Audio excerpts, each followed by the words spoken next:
What is up, everybody? Skratch coming up with another Raid Shadow Legends video. We got a juicy one for all of you guys. I know probably you're gonna hate me today because of all the notifications that you just got, but Plarium just released some information about the Awakening core mechanics. What exactly we can expect from them, how exactly are they going to work, and you know what? I haven't watched the video, so let's jump straight into it and have a good reaction on it and see what exactly to expect. And welcome to a new update preview episode. Today, we're going to talk about Awakening, diving a little deeper into some of the things we didn't have time for in our most recent What's Next video. We're also working on a second video covering the Iron Twins Fortress, the boss's skills, and highlighting some tactics and strategies to help take the twins down. Awesome. I actually cannot wait for a new boss, a new challenge. I hope it's not going to be extremely easy, but at the same time, it's not to be extremely crazy either, you know, so the majority of people can do it and can actually get the blessings, you know. But right now, we're focusing on Awakening itself. Let's start with the basics. Awakening unlocks at level 42 and is kind of like a mixture of Ascension and Masteries. The Awakening part itself is similar to Ascension. You awaken your champions star by star to make them stronger. In fact, one of the only real rules for Awakening is that you can't awaken a champion to a higher Awakening level than their Ascension level. So, you awaken them, then what? Here's where you'll find the similarity to Masteries. Once you awaken a champion, you can choose a blessing for them. These are like super-powered passive skills that can completely transform how you use a champion, unlocking new levels of potential or altering what they do entirely. Now, how they mentioned before as well, I'm pretty sure they're going to bring new ones as well in the future, because we have Light, Dark, War, Chaos, so 100% we're going to get new ones. And how you guys can see, we have different rarities. I think they mentioned in the previous video, rare champions can only use rare, epics can use epics and rares, and legendaries can pretty much use everything. So that's pretty cool because legendaries will have access to everything. So if we have any awesome rare blessings, you know, we're going to be able to use them on legendaries too. Each blessing belongs to a specific divinity. For now, there are 4. Light, Dark, there you go. War, there you go. Chaos. As soon as you awaken a champion, you get to pick any blessing you want. No questions asked. Well, within reason. Like champions, blessings have rarities. So rare champions can only get rare blessings. Epic champions can choose rare or epic blessings. And legendary champions have access to everything. But still, once you've awakened a champion, you don't have to do anything else to actually unlock their available blessings. However, you can make all the blessings. And we have a new debuff, Smite. That's interesting. What's going to be crazy with this is that you're going to level them up, right? You're going to ascend your stars from 1 to 6 stars, and everything is going to unlock another bonus stat. Like you see 5,000 HP. We're going to have accuracy. I feel like it's going to be pretty damn crazy. Now, new debuff Smite. Pretty interesting to see what this will be, actually. Only 1 active per team at any point. Cannot be removed, blocked, resisted, or transferred. Stronger by awakening your champion to higher levels. Every blessing gets better as a champion's awakening level increases, from improving the stat bonuses to unlocking entirely new effects and abilities. The best part? It's all tied to your champion's awakening level. Check that out.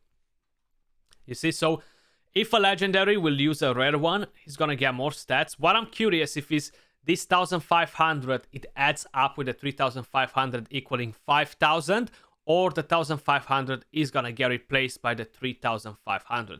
By the looks of it, if you're looking at the resistance, you can see that it's plus 20 to legendary champion. So instead, 20 doesn't make sense to replace 30. So it's gonna be additive. It's gonna be 5,000 for legendaries, 50 for legendaries. Okay, that's pretty clear then, because we can see it there. You don't have to upgrade each. Or we can see it here at the top.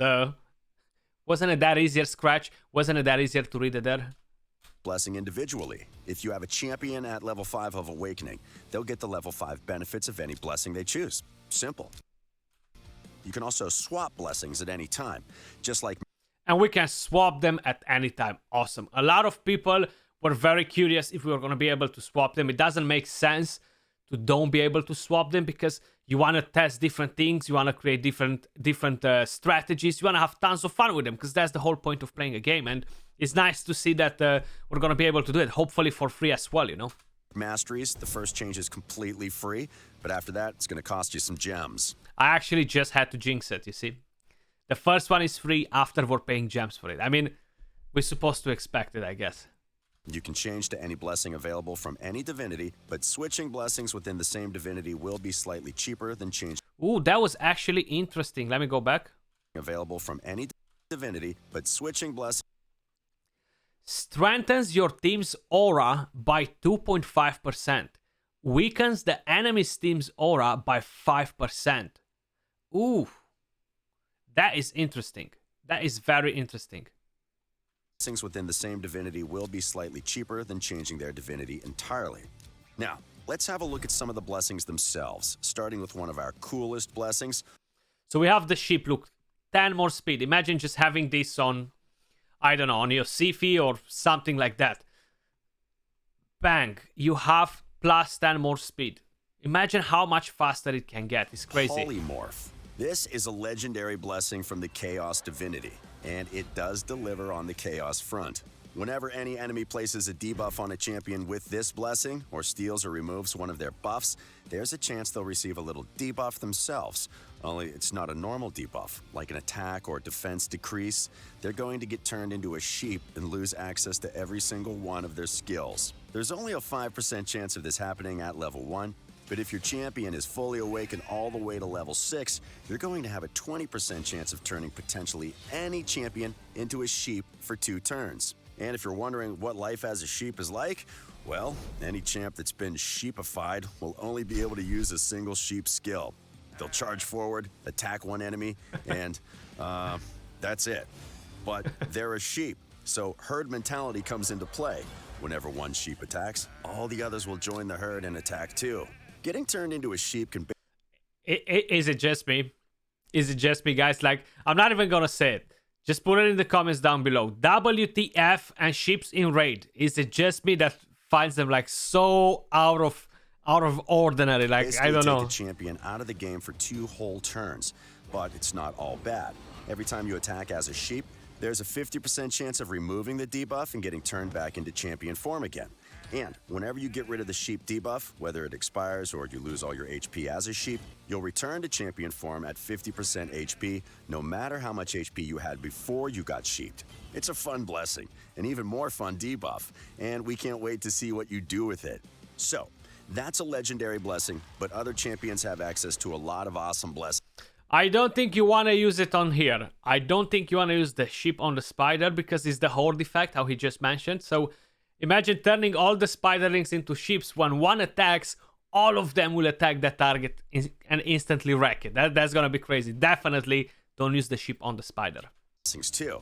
Survival Instinct is a rare blessing from the Chaos Divinity that can really turn a situation on its head. When an enemy uses a skill that places, spreads, or transfers a debuff onto a champion with this blessing, it's going to boost that champion's turn meter. It's an amazing blessing to make your champions interrupt your opponent's turn order and ruin their day. And here's another one. Carapace decreases the damage a champion takes while under a bunch of crowd control debuffs, like stun, freeze. Oh, this is nice. Decreases damage received by 10%, 15%. It goes so freaking crazy. More defense, more HP, more resistance. You're getting more speed. But having the damage reduction by 25%, it's gonna be so nasty on a Duchess. Crazy. Fear, or even petrification. On top of that, it also provides some sizable boosts to the champion's HP, resistance, and speed, making them far better equipped to make it through enemy stun locks in the arena or in those tough boss battles. And remember, these last 2 blessings are rare, so it's not just the top-tier champions that will be getting some serious benefits from blessings. All right, we've taken a detailed look at 3 blessings from the Chaos Divinity, but let's quickly highlight a few blessings from the other divinities too, starting with the War Divinity. War. Life Harvest increases the champion's turn meter whenever an enemy is revived and destroys a portion of that enemy's max HP for good measure, making them weaker every time. Chainbreaker helps champions break free from crowd-controlled debuffs, commanding presence. Wait. Every time. Chainbreaker helps. At the start of this champion's turn has a chance of removing stun, etc. etc. Debuffs placed on this champion only activates if this champion is under any of these debuffs' 3-turn cooldown. Okay, so this is pretty interesting. Basically, using this on some of the champions is gonna be so freaking powerful. What is the chance though? That's the thing. Like, what's the percentage chance for it? Helps champions break free from crowd-controlled debuffs. Commanding Presence boosts your team's aura, and Hero's Soul boosts a champion's damage against bosses, according to the number of enemies in battle. It'll be huge for the Spider's Den. Next up, Light Divinity, the Do-Gooders. The Lightning Cage Blessing protects your buffs and boosts your damage with lightning balls. Heaven Cast makes your default skill ignore some of your enemy's resistance, which is great for those with key debuffs. Ooh. Debuffs played by this champion's skill will ignore a percentage of the target's defense. That sounds interesting. Now, I'm not sure how exactly it's going to work, but sounds 5%. Interesting. Interesting. Why does it feel like it's designed for a legend, for a damage dealer instead? Like, I get it that they're trying to make damage dealers land debuffs as well, but buffs on their first skill. And here's that's one of a my lot. favorites. Miracle Wow. Heal helps recover some destroyed HP whenever the Blessed Champion heals. Excellent for bringing into Hydra battles. And finally, the Dark Divinity. As you'd expect, they're not manipulating rainbows. Take Ward of the Fallen. It gives you special bone armor to protect you from attacks, then gives you more as your allies perish around you. At the highest level, you'll even summon undead skeletons to charge at your enemies. It's awesome. The Lethal Dose Blessing then increases the damage you deal from poison debuffs in the arena and ignores some of the enemy's resistance while you're at it. If that doesn't sound painful enough, the Cruelty Blessing destroys some of your enemy's defense, making them far, far easier to hurt. Alright, that's a super quick fly-through of a few of the coolest blessings. Keep an eye on our social channels for more. Now you know why you want to awaken your champions. Let's talk about how. It all starts here at the Altar of Souls. Well, kind of. It actually starts at the Iron Twins Fortress. That's where you'll beat the Iron Twins to earn the soul coins you'll need to start the awakening process. But we're making a dedicated video on the twins later, so we'll ignore... Confirm it. Confirm that is only... it can only be acquired from here. Confirm it. Ignore them for now. Now, imagine, you're the best. You crushed the Iron Twins. You've got all the soul coins in the world. Time to get your hands on champion souls and awaken some champions. To start, let's recap a few rules. Only rare, epic, and legendary champions can be awakened, and each champion needs their own souls. You can't awaken Venus with Valkyrie's souls, for example. Another big thing to remember is that your ascension level matters for awakening. Champions can't be awakened to a higher level than their current ascension level. To make it easy to track, your awakening level is indicated with a fashionable red color. Okay, so souls. There are two types of souls, perfect souls and split souls. Perfect souls let you awaken your champion to the exact level indicated by the number of stars they have without any extra steps or requirements. If you're lucky enough to find a 6-star perfect soul for Valkyrie, you can fully awaken her in a single step. Oh wow, Split nice. souls. Split souls, on the other hand, awaken your champions one level at a time. For example, if you find a 5-star split soul, you'll only be able to use that on champions that have already reached level 4 of awakening.